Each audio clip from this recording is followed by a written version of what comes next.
Man, did Elliot knock it out of the park in the month of May. Man, good gracious. If you did not get a Meant for More book on the way out today, you need to stop by the atrium and pick one of those up because what he wasn't necessarily able to cover everything that he has in the book during the sermons, there's a lot more information in the book. So please be sure to pick one of those up on your way out today. You know, there is good news in the Gospels. The Gospels record the fulfillment of the promises of the Old Testament, the promise of the cross, the promise of the resurrection. Those 39 books of the Old Testament find their fulfillment in the writings of Matthew, Mark, Luke, and John as they record the greatest life ever lived. And the Gospels are not just biographies, they are testimonies. They are witnesses. The Gospels record Jesus' mission, and it's really twofold. The first part of his mission was to reveal the Father to us, and the second part of that mission was to redeem us to the Father. So to reveal the Father to us and to redeem us to the Father. Now, in regards to revealing the Father to us, Jesus came to show us the heart of God, the heart of his Father. Now, when you read through the Old Testament, you may think that God is distant, that God is angry all the time, that God is, not approachable, that he is unavailable. However, that is not accurate. And so when Jesus came and when God put on flesh in the form of Jesus, he revealed the truth that God actually is who he says he is. God is love. Jesus declared the heart of the Father by showing us the heart of the Father. In John chapter 14, verse 9, Jesus said this, "He who has seen me has seen the Father. He who has seen me has seen the Father." So in this new sermon series that we're in, I want you not just to see the heart of God, the heart of Christ. I want to encourage you to develop the heart of Christ. I want to encourage you to allow the Holy Spirit to grow the heart of Christ in you. I don't want to just give you more knowledge. I don't want to just give you more trivia facts so that you can, win at Trivial Pursuit. I want you to really examine these characteristics of Jesus' heart as he reveals the heart of his Father. Today, we look at Jesus who had a heart that touches. Remember the movie The Untouchables? Now, there were several makes of it, but the one I'm thinking about is Kevin Costner's The Untouchables, but it all portrays the same thing. The movie portrays the lives of individuals, men and women, who were untouchable because they lived their lives, they operated above the payoffs, above the payouts in the city of Chicago. Now, in the first century, in Jesus' day, there were a whole group of untouchables, and it had nothing to do with living above the payouts of Jerusalem or Bethlehem or Nazareth. These untouchables carried a disease that had deep physical, deep emotional, mental, relational, and spiritual ramifications. These individuals were called lepers. And a leper embodied everything that went wrong in the human condition. Everything bad in the human condition was seen in the life of a leper. They were marked by a disease that screamed heartache. They were marked by a disease that screamed despair and brokenness and loneliness. Lepers were outcasts. Now, there was not just physical realities, there were spiritual realities that were attached to being a leper. The loneliness resulting from those realities was even talked about in great detail in the law of Moses. And we know the power of loneliness. We can look back over the last 18 months in the United States, in the world, and we see the power of loneliness, and people died of loneliness. It's a very powerful, real reality. Well, leprosy was a very isolating condition. It was a condition that was a living death. It was a slow decaying of the body. Appendages would fall off or wear off because there was no sense of feeling. There was no sense of restraint, which is a pretty powerful picture of sin, isn't it? In Israel, it was all about ceremonial purity. If you wanted to have access in the temple, you had to be ceremonially pure. If you wanted the benefits of the sacrificial system, you had to be ceremonially pure. But leprosy was a painful pathway to ceremonial impurity. And in the law of Moses, there were 61 defilements that were listed. And only out of those 61, only one was worse than touching a leper. And that was touching a dead body. The Jews actually referred to leprosy as, quote, the finger of God, unquote. Leprosy was the finger of God. That's how they referenced it. That's how they understood it. You see, they believed that punishment of leprosy was from God and only God could cure it. Now remember Miriam, Moses' sister? She was struck by God with leprosy because she led a rebellion against her brother's leadership, Moses. And God struck her with leprosy. She was kicked outside of the camp. She lived out there for 7 days until God healed her, and she was reunited with her family and her friends. Leprosy was inflicted by the finger of God. Leprosy was removed by the finger of God.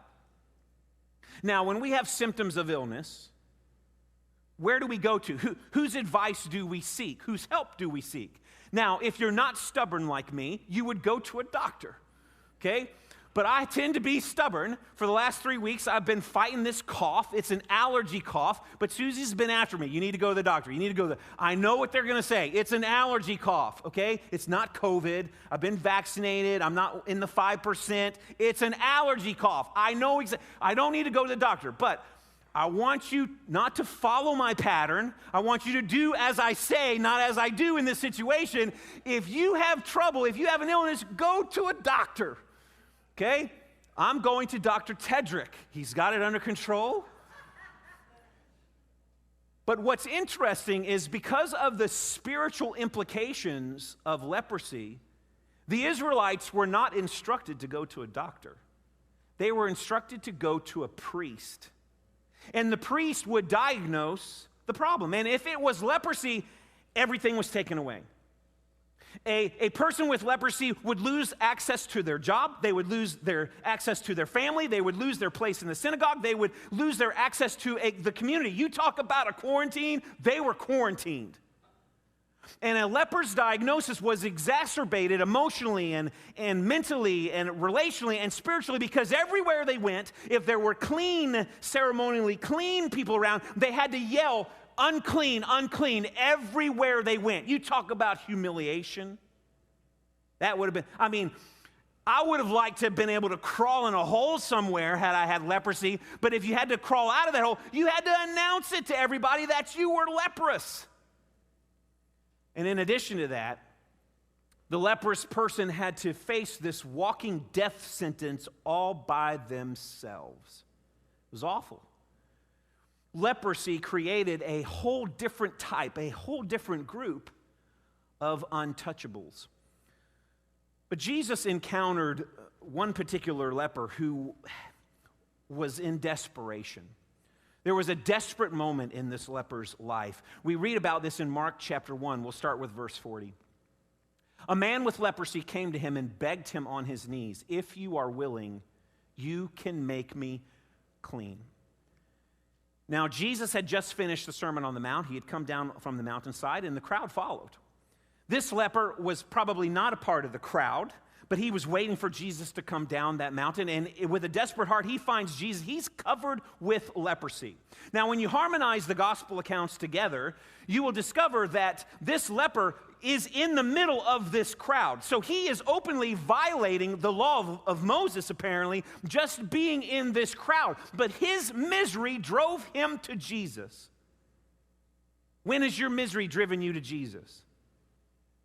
Now, I know if we were honest with one another, there's been some of us, maybe in our misery, we were driven to the bottom of a bottle, or we were driven to abuse drugs, or we were driven to an immoral lifestyle, or we were driven to a self-help book or a counselor. But when has your misery driven you to the great physician who is the help that we need? That's where we should go. And that may be to a counselor, that may be to a book, but why wouldn't we start with taking our misery to Jesus?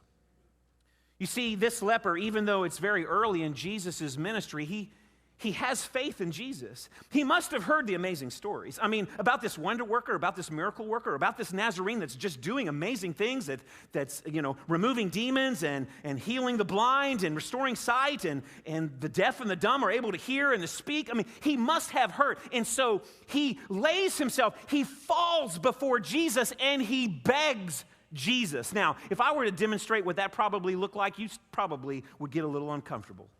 Why? It's because, man, we're Americans and we don't beg. We're independent. We're a superpower. Superpowers don't beg. Superpowers don't plead. We don't ask help from nobody. We got this. And so if I came right down there and I fell at your knees, at your feet, and I started begging you and pleading you, you'd be like, what kind of church is this? Because we don't do that. But this man did that. He humbled himself. He begged, he pleaded with Jesus to heal him. It was an act of worship. It's a picture of worship. Now, what I want you to do is I want you to remember the culture that this leper is from. This man is from the culture that says leprosy is the finger of God, given by God and removed by God. So this leper is declaring his confidence that Jesus can do that which only God can do. Jesus can take away leprosy. So what is this man saying? This man is saying Jesus is God. And you want to know what? He's right. Now, you guys kind of like that, so we'll just do that again. Jesus is God. Doesn't that feel good? Well, Jesus provided a healing word and a healing touch to this man. Let's look at our next couple verses. Jesus was indignant. He reached out his hand and touched the man. I am willing, he said, be clean. Immediately the leprosy left him and he was cleansed. Wow. Compassion challenges us to feel what people feel and to go through the pain and the hurt that people are hurting and they lose a loved one, and that grief, that's what compassion makes us stronger because we unite together. We say it around here like we're in this together, but that's what compassion does. And Jesus encountered the human condition with all its ugliness, and he did it with a heart of compassion. How did Jesus respond to this leper? Did he say, Pete, I need double masked? I need 2 masks before I get close to. No, he didn't say that. Did he say, James, hey, give me double gloves before I touch the man? I'm going in. No, he didn't say that. He didn't say, John, I need a hazmat suit. Just get me donned, get me outfitted before I touch him. No, he didn't do any of that. He didn't have pity on the man and then recoil back in shock. Jesus' compassion engaged the man's pain where he was hurting. And you can see Jesus probably even bending down while the man was begging and reaching out and just touching the man. Jesus actually placed himself in a position that the crowd would look at, that Jesus is getting ready to become ceremonially unclean because he touched the leper. He reached out and that may be actually the most important part of this whole entire story, is that Jesus actually touched a leper. Jesus had unlimited ways of healing. I mean, there were times that Jesus healed when he was nearby, and there was times when Jesus healed from far away, and then there was times when Jesus healed by word, and there was other times that Jesus gave a small task, a rather meaningless task to do, and the person was healed. But here he touches the man to provide healing. That's what's so shocking. Jesus could have healed the leper just by waving his hand. He didn't have to touch him.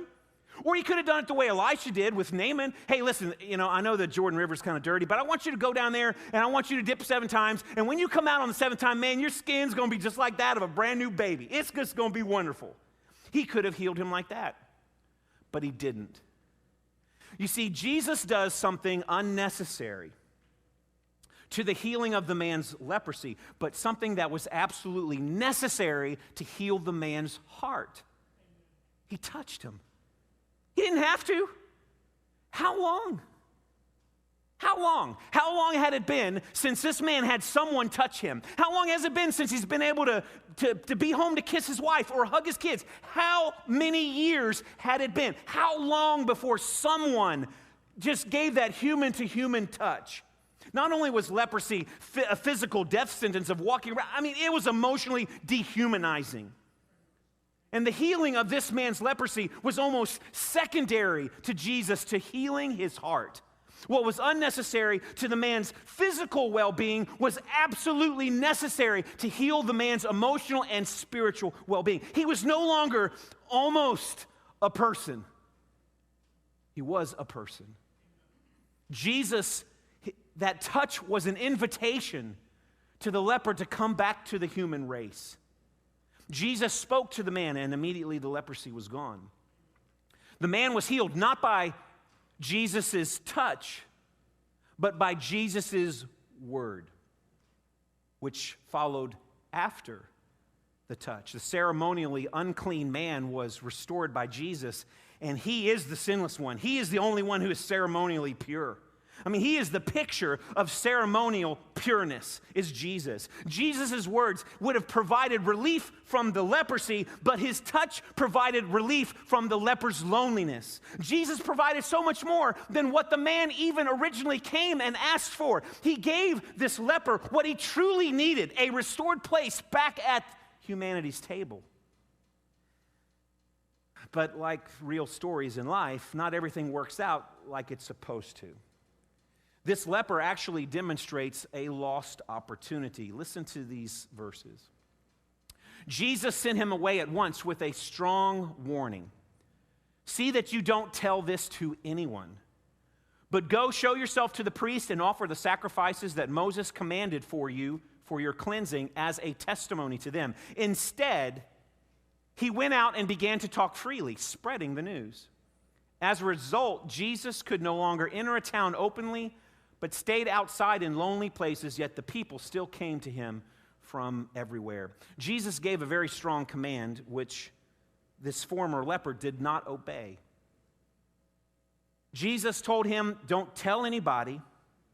I want you to go to a priest, and I want you to offer the sacrifice. Which priest? Maybe the exact same one that years earlier had said, you have leprosy, and took everything away. And as God took Miriam's leprosy away, Jesus takes this man's leprosy away. Jesus has done what only God can do. And in Leviticus 14, there's all kinds of details as to this sacrifice, and few Old Testament sacrifices are described in such detail as this of a former leper offering this sacrifice. This sacrifice of this once former leper that he is supposed to offer is a picture of the sacrifice that Jesus has made for you and me. He has purified us and cleansed us from our sin by removing that shame, by removing that curse, by removing that unforgiveness, that anger towards us because of our sin. Jesus' sacrifice did all that. We were covered in leprosy. It's called sin. Now, the former leper's actions, aren't they understandable? I mean, I can understand why he did what he did, but what happened when he chose to not obey Jesus is his failure to present himself to the priest as instructed by Jesus was actually a lost opportunity to reveal that God was in the flesh and he was right here. And the priesthood needed to know that.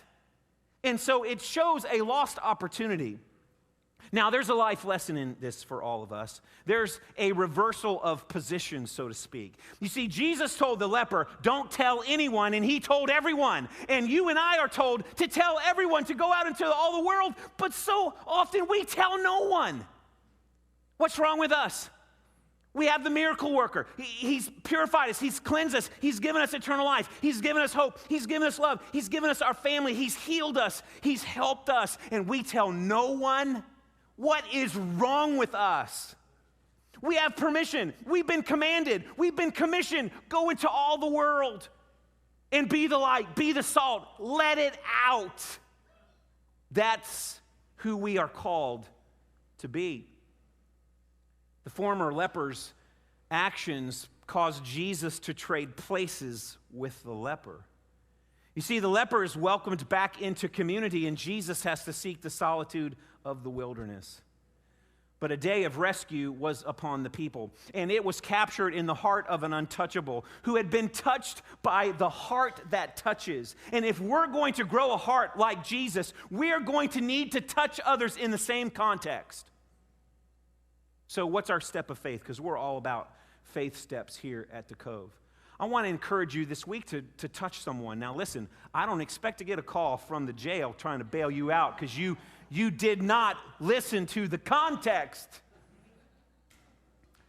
But I want you to touch someone emotionally, relationally, spiritually this week like Jesus. I want you to bring someone back who may be on the edge, who may be right there teetering on the edge of loneliness, who thinks that they are not loved, that they are unlovable, that they have just messed up too bad, that there's no way that anybody is left in the world that will love them. I want you to bring them back. Encourage them to step back from that ledge, and you demonstrate love to them. You reach out, you touch them in a way, and you let them know, not only do you love them, but that Jesus loves them. It's got a high calling and a high purpose attached to their lives, that it's not over yet, that God still has a plan. I want to encourage you to do that. Now, that person may be sitting at your house right now. That person may be sitting in your home right now that you need to touch. Maybe it's a total stranger, but can you imagine if all of us here in this room, all of us that are watching online, if we were to take the time this week and pray that God, please give me the opportunity to touch the person that needs to be touched. I may know them, I may not know them. I'm going to wait, I'm going to look, I'm going to watch for my opportunity. Can you imagine what would happen in our community of St. John's and Duval if we reached out as a church to the people in our worlds, what would happen and the change that would be brought about? It would be amazing. Because if we're going to have a heart like Jesus has, we've got to reach out and touch. Not be afraid. I know there's a lot of fear in our world. Some people play a game, well, Jesus touched the leper because if he got leprosy, he could just heal himself. Listen, man, don't play preacher games with me. I get it. I'm not telling you to be dumb and, not to follow common sense.